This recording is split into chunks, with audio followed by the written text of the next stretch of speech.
वरून 13 दिवसांनी लोहाईतील कार्यालयात आलेला आहात. मोठ्या प्रमाणात ओबीसी बांधव तुमची भेट घेण्यासाठी कार्यालयामध्ये आले होते. नागरिकांनी तुम्हाला पाठिंबा दर्शवला आहे. नागरिकांच्या अडीअडचणी गावगाड्यामध्ये आता सध्या काय त्यांना अडचणी निर्माण होतात या समस्या तुम्हाला सांगितल्यात. काय भावना आहे तुमच्या, काय अडचणी सोडवल्यात त्यांच्यातून? सगळ्यांना सप्रेम जय शिवा, जय ओबीसी. खरं तर मी आज पहिल्यांदाच लोहा या ठिकाणी माझ्या संपर्क कार्यालयामध्ये मुंबईत याचिका दाखल केल्यानंतर आलो आहे. आणि आल्याच्या नंतर ओबीसी बांधव असतील किंवा त्यामध्ये दलित बांधव आहेत, मराठा बांधव सुद्धा आहेत, ही सगळी मंडळी आज मला कार्यालयावरती भेटायला आले होते. अनेकांच्या भेटी झाल्या, चर्चाही झाल्या. काही ठिकाणी अज्ञानातून काही लोक ओबीसीच्या मंडळीवरती काही ठिकाणी अन्याय करण्याचा प्रयत्न करतायत. त्याही व्यथा लोहा तालुक्यातलं लवराळ सारखं गाव, जिथं सरपंच ओबीसीची महिला आहे, त्या महिलेवर पण कसा अन्याय केला, घरी रात्री उशिरा 11 वाजता हल्ला केला, हाही उल्लेख त्यांनी मला सांगितला. किंवा काही बाबी त्याच्या अडीअडचणी मला सांगितल्या आणि भूमिका समजावून घेण्याचा प्रयत्न केला. मी आपल्या माध्यमातून पहिल्यांदाच या ठिकाणी याचिका दाखल केल्यानंतर बोलतो आहे. मी आपल्याला सांगितलं पाहिजे की महाराष्ट्र हा अत्यंत सृजनशील लोकांचा महाराष्ट्र आहे. सगळ्या जाती धर्माची लोक गुण्या गोविंदानं नांदतात. प्रत्येक गावखेड्यामध्ये प्रत्येकाचा ओबीसी असेल, मराठा असेल, दलित असेल, एकमेकाचा उमऱ्याला उमरा आहे, धुऱ्याला धुरा आहे. आणि म्हणून कुठेही अशा प्रकारचं वितुष्ट निर्माण होऊ नये, वैर निर्माण होऊ नये, हीच खरं तर मनोहर धोंडेची भूमिका आहे. आणि म्हणून मी मुंबई उच्च न्यायालयामध्ये जी याचिका दाखल केली ती काही मराठा समाजाच्या विरोधात याचिका दाखल केलेली नाही. मी 40 वर्ष चळवळीतला कार्यकर्ता आहे. मी कायद्याचा आणि खास करून ओबीसी आरक्षणाचा अभ्यासक आहे. त्याचं कारण असं आहे की मागच्या 30 वर्षाच्या शिवा संघटनेच्या चळवळीतून मी महाराष्ट्रातल्या 25 जाती वीरशैव लिंगायत समाजातल्या त्या ओबीसीच्या GR मध्ये मी समाविष्ट केलेल्या आहेत आणि त्याचा लाभ समाज घेतोय. त्याला कुठेही कायद्याच्या कसोटीवरती आव्हान झालं नाही आणि काही लोकांनी केलं होतं तरी ते खारिज करण्यात आलं. त्यामुळं कायद्याच्या चौकटीमध्ये, कायद्याच्या निकषावर मनोहर धोंडेंनी शिवा संघटनेच्या माध्यमातून महाराष्ट्रातल्या वीरशैव लिंगायत समाजाच्या 25 जातींना ओबीसीचं आरक्षण राज्यामध्ये दिलंय आणि त्यातल्या 6 जातींना केंद्राच्या ओबीसीच्या यादीमध्ये हे आरक्षण मिळवून दिलंय. त्यामुळं आरक्षण कसं मिळतंय त्याची पूर्ण कल्पना आणि जाणीव मनोहर धोंडे म्हणून चळवळीतला कार्यकर्ता म्हणून मला आहे. आणि म्हणूनच ही राज्यकर्त्यांची जी फसवेगिरी आहे त्यातून समाजामध्ये वितुष्ट निर्माण होणं आणि खास करून मराठा समाजाची 2 सप्टेंबर 2025च्या GRच्या माध्यमातून फसवणूक केलेली आहे, हे माझं स्पष्ट मत आहे. आणि म्हणूनच मी मराठा समाजाच्या विरोधात याचिका दाखल केली नाही, तर दुसऱ्यांदा मराठा समाजाची शासन फसवणूक करू पाहतंय. त्या शासन निर्णयाला मी महाराष्ट्र सरकारच्या विरोधामध्ये कोर्टामध्ये याचिका, जनहित याचिका दाखल केलेली आहे. त्यामुळं त्यातून गैरसमज निर्माण होऊन ज्यांचं अज्ञान आहे, मराठा समाजात जे खरे अभ्यासक आहेत, चळवळीतले आहेत, त्यांना याची पूर्ण कल्पना आहे. परंतु गावखेड्यामध्ये जे अज्ञानी लोक असतात, भावनिक लोक असतात, त्यांना कदाचित याची पूर्ण कल्पना नसते आणि म्हणून त्यातून अशा प्रकारच्या काही घटना घडवल्या जातात. त्यांनाही मला सांगायचंय, मनोहर धोंडेनं उच्च न्यायालयामध्ये जी जनहित याचिका दाखल केली ती ओबीसीच्या भल्यासाठी तर आहेच, पण त्याहीपेक्षा जास्त मराठ्यांच्या भल्यासाठी आहे, असं माझं स्पष्ट म्हणणं आहे. पाहायला गेलं तर आता तुमच्या समोर मोठमोठ्या फायली दिसतात, याच्यामध्ये काय नेमकं काय सांगतो? बघा, मी आत्ताच उल्लेख केला, मी साधारणतः 28 जानेवारी 1996ला शिवा संघटना स्थापन केली. तेव्हापासून मी महाराष्ट्रातल्या वीरशैव लिंगायत समाजाला आरक्षण कसं मिळवता येईल याचा मी अभ्यास करत आलो. देश स्वतंत्र झाल्यापासून ही वेगवेगळ्या घटनाक्रमाचा मी अभ्यास केलेला आहे. सुप्रीम कोर्टाच्या निकालाचाही मी अभ्यास केलेला आहे. आणि त्याच्यानंतर मी वीरशैव लिंगायत समाजाला ज्या वेगवेगळ्या जाती उपजाती आहेत त्या जाती उपजातींना 4 प्रवर्गाचं आरक्षण मी मागितलं. त्यातला 2005 ला एक प्रवर्ग आम्ही हातात घेतला, तो आहे ओबीसी. महाराष्ट्रातल्या वीरशैव लिंगायत समाजाला जाती उपजातींना ओबीसीचं आरक्षण मिळावं ही भूमिका माझी.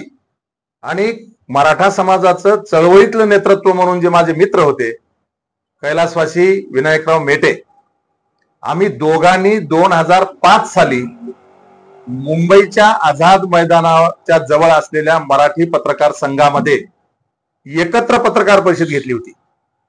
मी लिंगायत समाजाच्या जाती उपजातीला आरक्षण मागितलं आणि विनायकराव मेटेंनी मराठा समाजाला आरक्षण मागितलं. शिवा संघटनेचा मी मराठा समाजाच्या आरक्षणाला पाठिंबा दिला आणि विनायकराव मेटेंनी माझ्या मागणीला पाठिंबा दिला. अशा पद्धतीनं 2005 ला हा प्रवास आमचा एकत्र सुरू झालेला आहे. आणि त्याच्यानंतर आजच्या तारखेपर्यंत आपण बघितलं असेल तर शिवा संघटनेच्या माध्यमातून मी महाराष्ट्रातल्या वीरशैव लिंगायत समाजाच्या 25 जातींना ओबीसीचं आरक्षण मिळवून दिले, मी उल्लेख केला. परंतु दुर्दैवानं मराठा समाजाला आरक्षण मिळू शकलं नाही. ही चळवळ योग्य दिशेनं जाऊ शकली नाही. किंबहुना सरकारने फसवणूक केली आणि त्यातून चळवळ भरकटत गेली. ज्या ज्या वेळेला अशा प्रकारचे प्रसंग आले त्या त्या वेळेला मी मराठा समाजाचीही फसवणूक होऊ नये म्हणून मी उघड भूमिका घेतलेली आहे. उदाहरण म्हणून आपल्याला सांगेल, 2014 ला नारायण राणे कमिटी नेमली आणि नारायण राणे कमिटीच्या अहवालावरून मराठा समाजाला आरक्षण दिलं गेलं. त्यावेळेला विधानसभेच्या निवडणुका तोंडावर असताना आरक्षण दिलं, परंतु विधानसभेच्या निवडणुका झाल्यानंतर हायकोर्टाने त्याला स्थगिती दिली. आणि त्या दरम्यान मुंबईमध्ये जेव्हा IBN लोकमतवर, ABP माझावर महाचर्चा झाल्या, त्या महाचर्चेमध्ये मी होतो. आजही युट्यूबला तुम्ही महाचर्चा टाका आणि ते बघा. त्याही वेळेला आजपासून 10 वर्षापूर्वी मी टीव्हीवर सांगितलं होतं, मराठा समाजाची आरक्षणाची मागणी रास्त आहे, मराठा समाजाला आरक्षण मिळालं पाहिजे, ही सामान्य समाजाची भावना आहे. परंतु मराठा समाजाची फसवणूक मराठा नेत्यांनीच केली, दुसऱ्यांनी केली नाही, हे मी स्पष्टपणे सांगितलं होतं. आणि ते उघड जे सांगितलं त्याचा प्रत्यय नंतर समाजाने घेतला. उच्च न्यायालयाने जरी टिकवलं असलं तरी सर्वोच्च न्यायालयाने ते आरक्षण रद्द केलं. आणि म्हणून या मधल्या काळामध्ये जी मराठा समाजाची तरुणाई, कोण नोकरीला गेला असेल, कोणी शिक्षणाला गेला असेल, त्यांच्या पिढ्या बर्बाद झाल्या. आणि म्हणून अशाच पद्धतीची फसवणूक ही पुन्हा एकदा कालच्या 2 सप्टेंबरच्या GR ने होते आहे हे माझ्या लक्षात आलं. म्हणून कोण मोठे नेते मराठा समाजात चळवळीत काम करणारे आहेत किंवा ओबीसी चळवळीमधले आहेत, मी ओबीसी चळवळीतला आहे, म्हणून माझा मराठा भाऊ सुद्धा फसला जाऊ नये यासाठी म्हणून महाराष्ट्र सरकारने 2 सप्टेंबर 2025 ला जो चुकीचा शासन निर्णय काढलाय तो मराठा समाजाची फसवणूक करणारा आहे आणि महाराष्ट्रातल्या ओबीसीवर अन्याय करणारा आहे. तर तिसरीकडे मराठा आणि ओबीसी यांच्यामध्ये वाद लावून देणार आहे. म्हणून अशा प्रकारचा हा GR रद्द झाला पाहिजे. म्हणून मी 2 सप्टेंबर 2025 चा शासन निर्णय रद्द करा अशी भूमिका घेऊन महाराष्ट्र सरकारच्या विरोधात याचिका दाखल केली, मराठ्यांच्या विरोधात याचिका नाही. आणि काही लोकांना न समजता आंधळी भूमिका घेणारे जे आहेत, अंधभक्त जे आहेत, त्यांच्याकडून अशा काही घटना होत असतील. परंतु अभ्यासक मंडळी जी आहे मराठा समाजातली ती नक्की हे मान्य करतायत की हा GR चुकीचा आहे, हा GR काढून समाजाची आमच्या फसवणूक झाली, हे मान्य करतायत. आणि मी तुम्हाला दप्तर विचारलं, मुंबई उच्च न्यायालयातून मी सकाळीच डायरेक्ट आलो, दप्तर माझ्या गाडीत होतं, तुम्ही उल्लेख केला म्हणून मी माझ्याकडचं दप्तर काढलंय. हे सगळं दप्तर माझ्याकडे आहे आणि हे सगळं ओबीसीच्या आरक्षणावरच आहे. याहीपेक्षा आणखी काही फायली माझ्याकडे घरी आहेत. आणि कोणीही, मी कायद्याचा आणि विचाराचा आधार घेऊन काम करणारा चळवळीतला कार्यकर्ता आहे. कोणी कितीही बोललं, मनोहर धोंडेला कोणी शिव्या दिल्यानं मी काही लहान होणार नाही. आणि त्यांनी काही मोठं म्हणल्याने मी मोठं होणार नाही. मला माहिती मी काय आहे. आतापर्यंत मी कुठल्याही प्रकरणात जात नाही आणि गेल्याच्या नंतर मुळी सगळं उपटिल्याशिवाय राहत नाही. ओबीसी सह इतर समाजातील नागरिक पण तुम्हाला मानणारा मोठा वर्ग आहे. एकंदरीत पाहायला गेलं तर स्थानिक पातळीवर तुम्हाला विरोध होतोय, हे राजकारणाचा एक भाग आहे का सर्वसामान्य मराठी विरोध करतात? सर्वसामान्य मराठा समाज मला विरोध करत नाही. या ठिकाणचे जे राज्यकर्ते ज्यांनी वर्षानुवर्ष ते काही मराठ्याच्या मतावर निवडून आले नाहीत. ओबीसीने मतं दिले, मराठ्यांनी दिले, दलितांनी दिले, सगळ्यांनीच मतदान केलं ना. आणि मग ज्यांनी निवडणुका आल्या की मराठ्यांचा वापर केला, वर्षानुवर्ष आमदार म्हणून सत्ता भोगली, अशा लोकांना आता फक्त मनोहर धोंडेला मराठ्यांच्या विरोधात उतरवायचं आणि रोष निर्माण करायचा, यासाठी पडद्यामागून सूत्र हलवत आहेत. माझ्या शाळेतला प्रकार झाला असला तरी हे करणारी पडद्यामागची सूत्रधार ही या ठिकाणची प्रस्थापित राज्यकर्ते आहेत. त्यामुळं त्यांचा डाव साधायचा बघतात, यातून समाज भरडला जातो. आणि मी आपल्या माध्यमातून सांगू इच्छितो की मराठा समाजाला आरक्षण मिळालं पाहिजे ही मनोहर धोंडेची भूमिका आहे.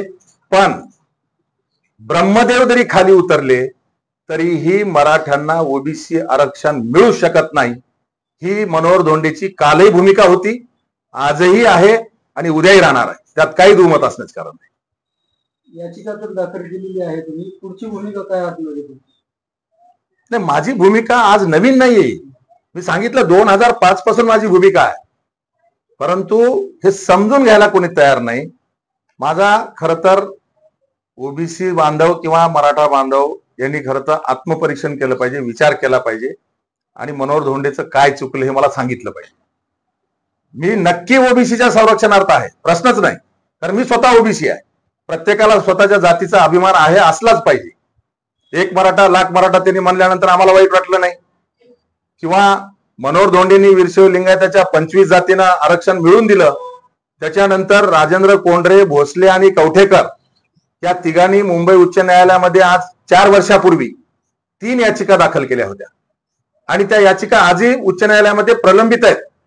त्याच्यात त्यांनी लिंगायतांना जे आरक्षण मिळवून दिलंय ते कसं चुकीचं आहे हे त्यांनी त्या याचिकेत मांडलं होतं आणि ओबीसीचं आरक्षण रद्द करा अशी त्यांची मागणी होती. आजही उच्च न्यायालयात त्या याचिका प्रलंबित आहेत. मी त्यांच्या विरोधात आग पाकड नाही केली, बुडाखाली आग लागल्यासारखी. मी कायद्याचा आधार घेतला, त्यांनी कायद्याचा आधार घेतला, मीही कायद्याचा आधार घेतला आणि मी स्वतःहून इंटरव्हेन्शन ऍप्लिकेशन केला.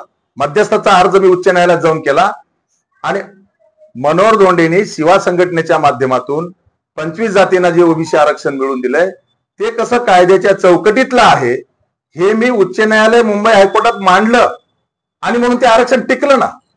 तसं मनोहर धोंडेंनी उच्च न्यायालयात याचिका दाखल केली. जर माझं चूक असेल तर तुम्ही कोर्टामध्ये या, तुमची बाजू भक्कमपणे मांडा ना. सरकार तुमच्या बाजूने आहे ना. सरकार तर गुडघे टेकून तुमच्या पुढे नतमस्तक व्हायला लागले. इथं तुम्ही गावात कशाला बादगडी करता? तिथं उच्च न्यायालयामध्ये या, तुमची बाजू कायदेशीर मांडा. न्यायदेवता आहे. जो निर्णय उच्च न्यायालय किंवा सर्वोच्च न्यायालय देईल तो तुम्हाला मला मान्य असला पाहिजे. त्याच्या अगोदर असे निर्णय दिलेले आहेत. मराठा आणि ओबीसी एक नाहीत आणि मराठा समाजाला ओबीसी आरक्षण देता येणार नाही हे मी कायदेशीर अनेक प्रकरण आपल्याला सांगू शकेल. मराठा आरक्षणासंदर्भात इतर नेते पण बोलतात, पण टार्गेट फक्त मनोहर धोंडेंनाच करतात असं वाटतंय का तुम्हाला?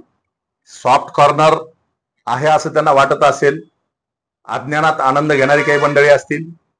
मी नक्की कायद्याचा अभ्यासक म्हणून किंवा ओबीसी आरक्षणाचा किंवा आरक्षणाचा अभ्यासक म्हणून हे जरी मांडत असलो तर मी कायद्यानं चालणारा माणूस आहे. याचा अर्थ मी कायद्यानं चालताना जर कोणी अंगावर येत असेल आणि मी गप्प बसेल अशा भ्रमातही कोणी राहण्याची आवश्यकता नाही. कारण मी काही संत नाही, मी चळवळीतला कार्यकर्ता आहे. त्यामुळे कोणी अंगावर आलं तर सिंगावर घ्यायला सुद्धा मी मागे पुढे पाहत नाही. म्हणूनच पहिली याचिका दाखल करायची महाराष्ट्रात मनोहर धोंडेंनी हिंमत दाखवली. मनोहर धोंडेला टार्गेट केलं चाललंय वगैरे हे खरं आहे. मनोहर धोंडेला टार्गेट करणारे हे अज्ञानी आहेत. परंतु मराठा समाजातले आरक्षणाच्या चळवळीचे जे अभ्यासक आहेत, जे वर्षानुवर्ष मराठा समाजाच्या आरक्षणासाठी जीवाचं रान करतायत, असे अनेक जाणकार मंडळी, अभ्यासक मंडळी ही मनोहर धोंडेच्या विरोधात बोलत नाही. मी उदाहरण देईल. मी उल्लेख केला, संभाजी ब्रिगेड महाराष्ट्रामध्ये मराठा समाजाचं एक रचनात्मक काम करणारी संघटना आहे. आणि या संभाजी ब्रिगेड या संघटनेचे प्रदेशाचे अध्यक्ष माझे मित्र प्रवीण भाऊ गायकवाड यांची आपण टीव्हीवर मुलाखत बघितली असेल ना, बाईट बघितला असेल. त्यांनी सांगितलं ना कसे फसवेगिरी होते आहे. मग त्यांच्यावर का बोलायची हिंमत कोणी करत नाही. मी किती नावं सांगू आपल्याला. यामध्ये मी आता जसं प्रदेशाध्यक्ष प्रवीण भाऊ गायकवाडांचा उल्लेख केला तसा दुसरा उल्लेख करेल मी. राजेंद्र कोंढरे किंवा बाळासाहेब सराटे हे 30 वर्ष मराठा आरक्षणासाठी चळवळ चालवत आहेत, न्यायालयीन लढाई लढतायत, अभ्यासक म्हणून काम करतायत. मग हे बाळासाहेब सराटे किंवा राजेंद्र कोंढरे किंवा प्रवीण गायकवाड किंवा प्राध्यापक शिवानंद भानुसे किंवा आता ऍडव्होकेट योगेश केदार जे आमच्या जरांगे पाटलांचे कोर कमिटीतले कायदेशीर सल्लागार होते ना, ते काय म्हणालेत. किंवा अजय भारस्कर महाराज, किती उदाहरणं देऊ मी आपल्याला. ही सगळी मराठा समाजातले अभ्यासक आहेत.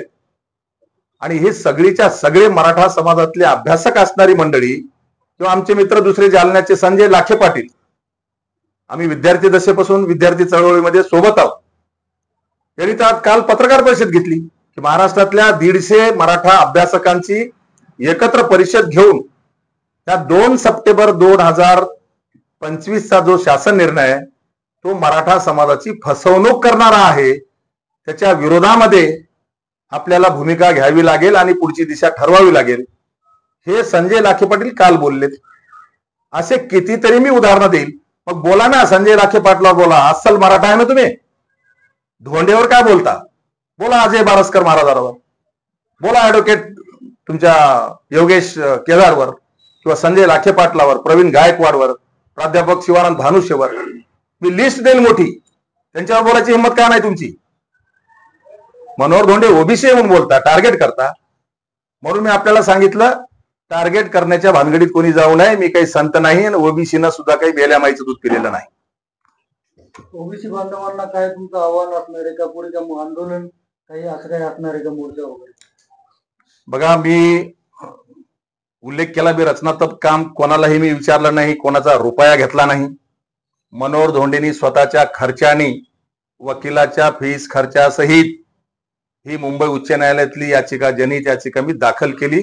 दाखल करेपर्यंत कोणालाही सांगितलं नाही. आणि दाखल झाल्याच्या नंतर मी राष्ट्रीय ओबीसी आरक्षण हक्क परिषद यांच्या माध्यमातून 7 ऑक्टोबर 2025 ला मुंबईच्या आझाद मैदानावर आम्ही 1 दिवसाचं लाक्षणिक धरणे आंदोलन करायचा निर्णय घेतलाय. हे निवेदन मी 11 तारखेला दिलेत. आज जरी तुमच्या पुढे सांगत असलो तर सगळे माझ्याकडे रिसिव्ड आहेत, मंत्री, मुख्यमंत्र्यापासून सगळ्यांचे. मी 11 सप्टेंबर 2025 ला हे निवेदन दिलंय. माझं निवेदन सोशल मीडियावर आलंय. हिंमत असेल त्याला चॅलेंज करा. माझं सगळ्यांना चॅलेंज आहे. याच्यातला एकही शब्द माझा चुकीचा दाखवायचा, जरांगे पाटला सहित एकही शब्द मनोहर धोंडेच्या निवेदनातला चूक दाखवायचा आणि हे चूक आहे त्यांनी सिद्ध करून द्यायचं. मनोहर धोंडे त्यांच्या घरी पाणी भरायला तयार आहे. आणि फुकटच जर समजा मनोहर धोंडेला दोष देणार असाल, तुम्ही चूक ठरवू शकला नाही चॅलेंज स्वीकारून, तर मनोहर धोंडे कोणी चिल्लर असू द्या, त्याच्या घरी तुम्हाला पाणी भरावं लागेल.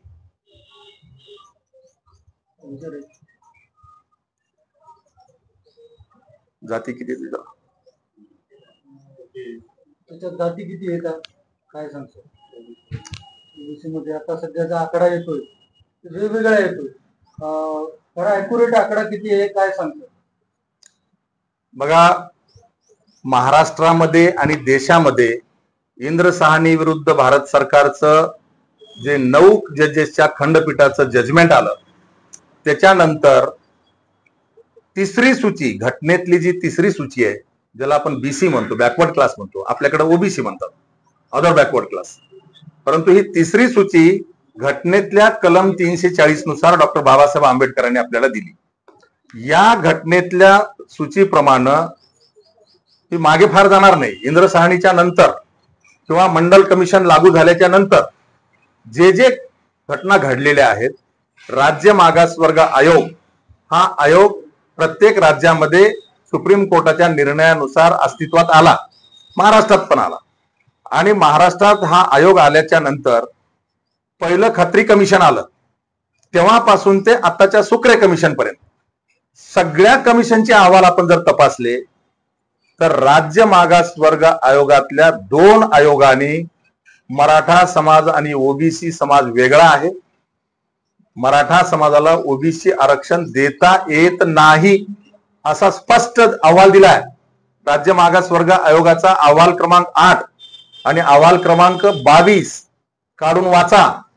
त्याच्यात स्पष्ट म्हणले की मराठ्यांना ओबीसी आरक्षण देता येत नाही. एवढंच नाही, जो देश पातळीवरती एनसीबीसी ज्याला म्हणतो आपण, national commission for backward classes, हे देश पातळीवर जे ओबीसी साठी काम करणारं कमिशन आहे, त्या कमिशनच्या 5 सदस्यांच्या समितीनं मराठा आणि कुणबी वेगळे आहेत आणि मराठ्यांना ओबीसी आरक्षण देता येणार नाही अशा प्रकारचा अहवाल दिलेला आहे. म्हणजे राज्यातल्या 2 कमिशननी आणि देशातल्या एका कमिशननी मराठा समाजाला ओबीसी आरक्षण देता येणार नाही ही अशी नकारात्मक शिफारस केलेली आहे. त्याच्यानंतर काही राजकीय हेतूनं त्या आयोगामध्ये गायकवाड आयोग जेव्हा बसवले गेले, गायकवाड आयोगातले मेजॉरिटी सदस्य हे मराठा समाजाचे, आणि ठरवून त्यांनी तो अहवाल बनवला आणि तो अहवाल मराठ्यांना आरक्षण देता येईल अशा प्रकारची शिफारस करणारा होता. हा गायकवाड कमिशनचा अहवाल उच्च न्यायालयात चॅलेंज झाला, उच्च न्यायालयामध्ये तो टिकला, पण सुप्रीम कोर्ट हे सर्वोच्च सगळ्यांसाठी, सर्वोच्च न्यायालयाने गायकवाड कमिशनचा हा अहवाल नाकारला आणि सुप्रीम कोर्टाने सुद्धा स्पष्ट म्हणलंय की मराठा हे कुणबी नाहीत आणि मराठा समाजाला ओबीसी आरक्षण देता येणार नाही हे सुप्रीम कोर्टाने म्हणलंय. केंद्रातल्या म्हणजे देश पातळीच्या ओबीसी आयोगानं म्हणलंय आणि राज्यातल्या 2 आयोगांनी म्हणलंय. असं असताना छुप्या मार्गाने सगळे तोडमोड करून, तर चुकीच्या पद्धतीनं समाजाची फसवणूक करून, तर मागच्या दारांनी कोणी जर समजा ओबीसी मध्ये आणण्याचा प्रयत्न करत असेल तर डॉक्टर बाबासाहेब आंबेडकरांचा कायदा एवढा सक्षम आणि भक्कम आहे, तो कायद्याच्या निकषावर हे टिकू शकत नाही, हे मनोहर धोंडेचं मत आहे. आणि म्हणून मी कोणा मीडियाला बोलण्यापेक्षा मी उच्च न्यायालयात गेलो. उच्च न्यायालयात मी हे सिद्ध करून देणे टिकू शकत नाही. आणि म्हणून आपल्याकडे किती जाती ओबीसी मध्ये आहेत यावर सुद्धा वेगवेगळे लोक वेगवेगळ्या आकड्यावरती बोलतायत. पण मी शासनाचा GR 9 जानेवारी 2025 हा GR आहे, शासन निर्णय. ज्या शासन निर्णयामध्ये सगळ्या ओबीसीच्या जातीची एकत्र यादी दिलेली आहे. मग त्यामध्ये एकत्र यादी देताना मी आपल्याला थोडक्यात सविस्तर सांगायला हरकत नाही. महाराष्ट्रामध्ये सगळ्या एकत्रित ओबीसीला 27% आरक्षण आहे, शेड्यूल कास्टला 13% आरक्षण आहे, शेड्यूल ट्राईब म्हणजे आदिवासींना 7% आरक्षण आहे, EWS ला म्हणजे आर्थिक दृष्ट्या दुर्बल घटकाला 10% आरक्षण आहे, आणि SEBC ला सामाजिक व शैक्षणिक मागासलेले जे मराठा जे आहेत त्यांच्यासाठी एक कायदा करून आरक्षण दिले, ते 10% आरक्षण आहे. आज महाराष्ट्रामध्ये 100%पैकी 72% आरक्षण दिले आणि त्या 72% आरक्षणामध्ये 27% आरक्षण हे ओबीसीला आहे.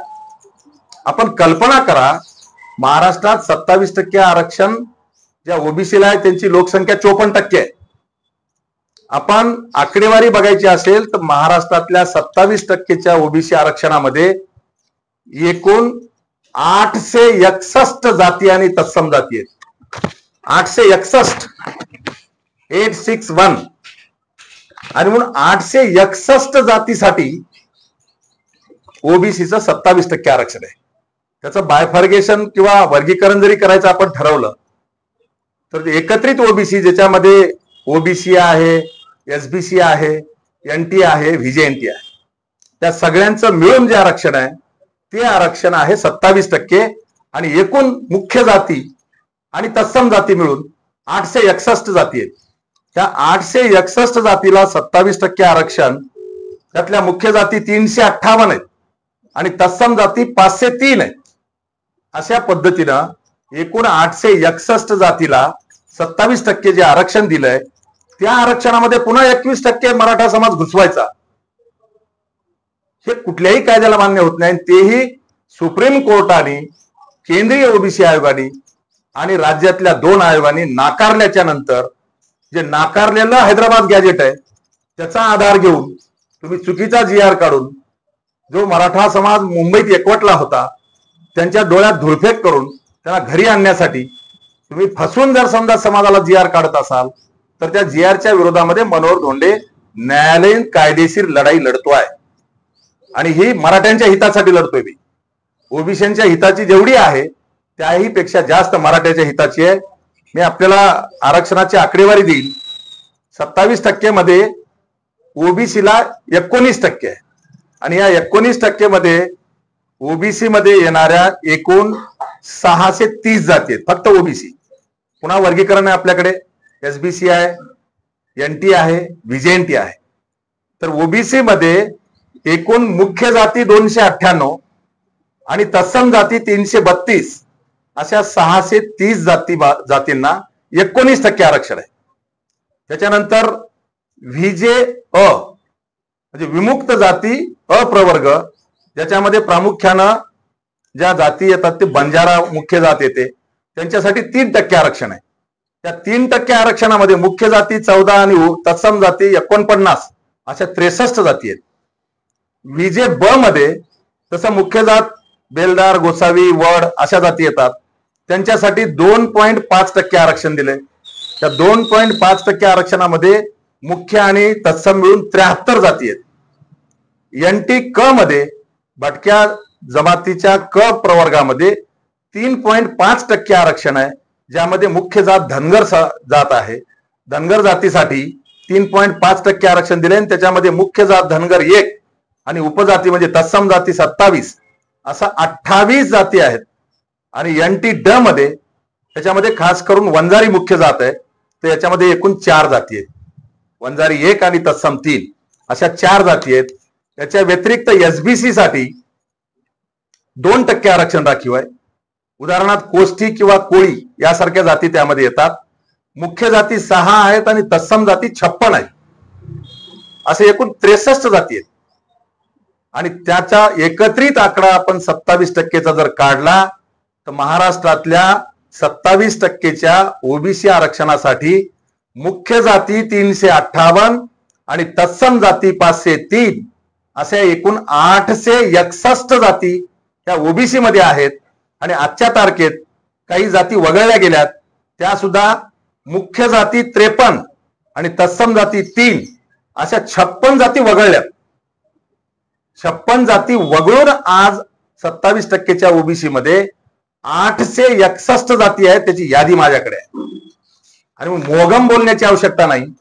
GR प्रमाणे मी आपल्याला बोलेन, जर 861 जातींसाठी 27% आरक्षण आहे, पुन्हा त्यामध्ये बोगस कुणबीकरण करायचं, मागच्या दाराने घुसवायचं, कायद्याची मोडतोड करायची, नियमाची पायमल्ली करायची, घटना गुंडाळून ठेवायची आणि कोणाच्या तरी दबावाला झुंडशाहीला बळी पडून जर लोकशाहीचा गळा घोटण्यासाठी सरकार जर गुडघे टेकत असेल तर मनोहर धोंडे सरकार चळवळीतला एक कार्यकर्ता न्यायालयात जाऊन बाबासाहेबांच्या कायद्याचा आधार घेत असेल तर माझा गुन्हा काय, मी काय चूक केलेली आहे, या ना मैदानामध्ये, या हायकोर्टामध्ये मांडा तुमची बाजू. आणि म्हणून हे धोका समाजासाठी, मराठा समाजासाठी धोका आहे, मनोहर धोंडेसाठी नाही. म्हणून या निमित्तानं मी आपल्याला अनेक उदाहरणं देऊ शकेल.